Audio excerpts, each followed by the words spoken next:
And it's good news with Dick Baumbach. I'm Jeff Heiser here with Mr. Baumbach, who brings us good news every week. What do you have for us this week there, Mr. Baumbach, without telling us? Without telling you? Okay, I won't tell you. Okay, we won't. We'll just talk about all the stuff. Okay. Yeah. So right. I'm still laughing. I'm sorry, because when you came in today, I was thinking about what you left us with last week. And if you didn't hear the show last week, you need to go back and listen to the end of the show, because it's really a riot. And I'll just tee it up with this. I heard that there's a place that might be giving leaf-ternity now. If you get a plant, you have a week off to spend with it. Meow, meow. To have to listen to why is he meowing? You have to listen to last week's show. Eternity, yes, I like that. There was two very good news stories, and if you didn't listen to them, do yourself a favor and go listen. This week we kick off the show with a dad creates an app to help his daughter communicate. Now, the daughter must be a special needs child, because my daughter doesn't need any app to communicate. No. Yeah, this is Rod Latham's. Her daughter's name is Sadie, and she has nonverbal autism, and she has been trying to communicate with the parents, but very frustrating. So Rob created a revolutionary app called Tippy Talk to help her say what she wanted, felt, or needed. And it presents photos of her mother and of her dad, and then she selects from different images what she wants or what she's trying to tell them. Wow. Right, and that's how she's communicating. Wow. And she has thanked them through the app, because he put a thank you on the app. Wow. Now, how old is she? She is 12 years old. I mean, that's big. Yeah, and he was elected College Entrepreneur of the Year in 2015, and he just wanted to help out, and also other people and other parents with children that have this type of disability, and it's called Tippy Talk. Now, how do you think this is different from like what Stephen Hawking's or like on that show Speechless, the apps that they use where they use their eyes to select the words? Well, I think that with her, apparently her stage of the autism, that he needed something very basic for her. Oh, gotcha. Okay, I gotcha. Very good. Very good. That's amazing. I mean, out of necessity comes a lot of great things, and that they needed to communicate.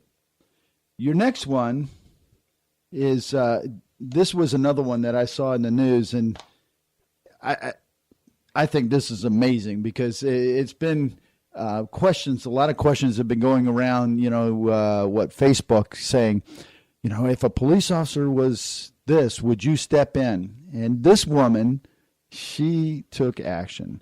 This woman saves a policeman from an attacker on the side of the road.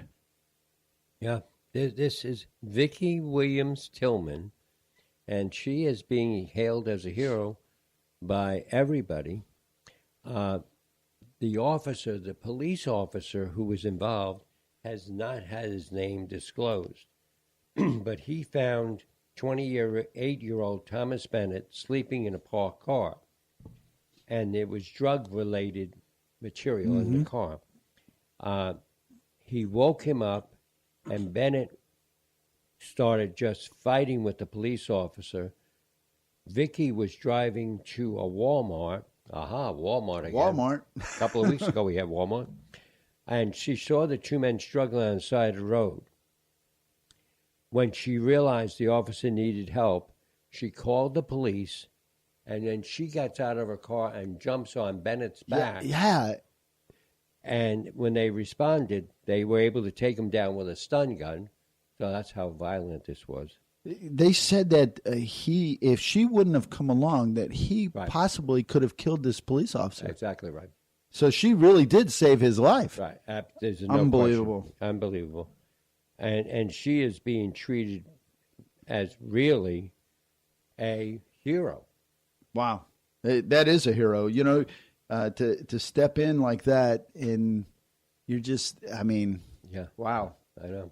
You don't know what you're getting into. Your next one is, this really touches my heart. It really does. Girl exits line for players' autographs to ask a female soldier for hers instead. Well, Wow. It touched my life. It touched my Wow. life, too. As we're both veterans. This is a little girl named Makenia Woodburn, and she was standing in line outside the Boston Red Sox game. Oh, I would have got an outline too then. And, No. and she decided she didn't want to get signatures from the players. And she saw this female Army reservist, Olivia Russell, standing on the side. And she said, "Can I have your autograph? I like what you do. I think you do a lot of good stuff." Wow. And so what the officer did is got a baseball, and she signed the baseball, and Makenia has now put the baseball in a glass, and she's so proud that she has one from a veteran. Wow. That's an amazing story. You know, it's too bad we don't have more young people like that. I just did a show about this, about how we put so much into these people like the Kardashians and all these others that, you know, everybody aspires to be them, and it's like, why? Yeah. Why? Right. And you know, we need to see what happens to this young lady. Oh yeah, definitely. She's a special young lady. Now the next one is another police story, and it's about a cop that goes above and beyond for a stranded student with a busted car. Now, I can tell you, in my younger days, it was for a busted student in a stranded car. It wasn't a stranded student. It was a busted student in a stranded car. Right, reversed, yes. Yeah. Well, this is actually Officer Jason Bourne. He saw a young man, an 18-year-old, with a tire blowout, and he pulled over to help him change the tire, and he didn't have a jack to change the tire. So he began to teach him how to change it. And when they went to get the spare tire, they found out the spare tire did not match. It had been thrown in the back. Oh, wow. And it didn't even match. So Bourne and his partner went out on their own and got new tires for the student. And they said, "These are for you. We're going to take care of your new tires for your car." And then The police officer bought the police this. officers Wow. bought this. And then, but he'd still be driving an old car.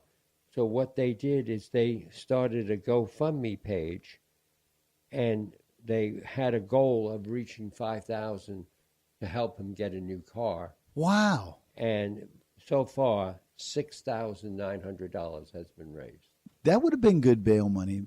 But that's a good car money. No, that's a real good car Used money. Yeah. You know, and Wow. And again, as we've said so many times with this show, when's the last time you heard this story about a police officer doing something No, you don't. positive? Yeah, this is so heartwarming, some of these stories that you bring us, because you just don't hear this in the news. You just don't. And you know, I have to share this with you. I've done something over the last couple months, actually this past month, and people that know me are going to fall off the chair when they hear this. You know, if you were to go to DirecTV would look up my account, and I was like number 100 with them. And I have cut off my DirecTV. Yes, I have cut off my DirecTV, and I have basically pretty much stopped watching the news and anything that's negative right now. And I have to tell you, it's amazing. You don't realize how much this stuff brings you down until you stop watching it, and then you're saying to yourself, "Boy, I don't feel so bad. Right. Things don't seem so bad," and it's because the negativity isn't constantly pounding you. You know, we thought, oh, it's been since 1990 something that we had DirecTV, and that it would be very difficult. And what would we watch, and what would we do, and all this. We've watched all kinds of shows, and we're watching a show right now about our history, about John Adams. Holy smokes, what a show! Such a positive show in so many ways. Even though it talked about really negative things, Right. It's very positive show. Well, and I think that there are so many like you and me and our families who are over it. I'm definitely over it. A couple of weeks ago, we were watching the nightly news, and the lightest story that came in at the 23-minute mark was the Oscar goof up. And I'm so glad that we weren't involved in that one. Yeah. But I mean, and the story was about 1:10 long. Yeah, it's amazing when you look at it. The first story is how bad the president's doing and what his screw ups were. Right. Then it's the terrible storms that are decimating the country, and then it's the world hates us, and all this stuff is happening, and then you get a 30-second piece on Made in America, or how great this is, or it's amazing. Yeah. And you turn that off, things change. Yeah, things really change. And I think that more and more people are saying that. In my family, just about everybody has cut the cable. They have pretty much turned things off. Now, do you still have the big TV boxes? No, I'm only kidding. No, no. I was a big satellite dish guy. Had the big 10-foot dish. And I have followed DirecTV. DirecTV, was a part of the product that we put on airplanes. And I just came to realize that it's just not worth it. Yeah. It's just not worth all of what that stuff brings you to. Because you're not just watching network news now. You're watching, all of the cable news and all of this other stuff. Exactly. And you just want to throw something at the TV. And so you turn it off and, wow, things change. Ah, yes. Things change, and you get to listen to good news right here with Dick Baumbach. That's right. So what do you have for us next week? Just a teaser. Okay, Tennessee and college. Wow. I can't wait to hear this one. Is it about football, the Tennessee Volunteers and the Gators? Or No. It's even better than that. Wait till you hear that. Well, we'll leave it right there, and have a great week there, Mr. Baumbach. You too, sir, and we'll see you with good news next week.